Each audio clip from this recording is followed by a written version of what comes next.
I feel like events in childcare, I think, are totally underutilized. When you said that you feel like BFA has a good community, like that made my heart so happy, because I think it is. We put on these events and we bring the families, and like we want to all be there. We've had these nature parties, these nature events.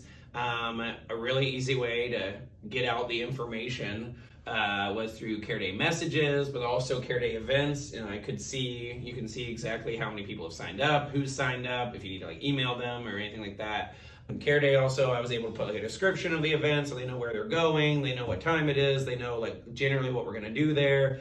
I even put on like a little link to like the waiver and all that stuff. So basically they just found all the things they needed. We're like, oh yeah, I'll go to that. They could pay right through it, so that it made everything easy and you're not dealing with all this other stuff. And people are more likely to sign up. Yep. Because if you get there and then it's like, oh, stop by the front desk and pay us, or oh, pay when you get there. Like, people are less likely to do it because they're not committed. But if they pay right then and there, they're committed to your event and they're showing up. It was interesting because a long time ago before CareDay, it was just kind of like post an announcement and whoever comes can come. Yeah.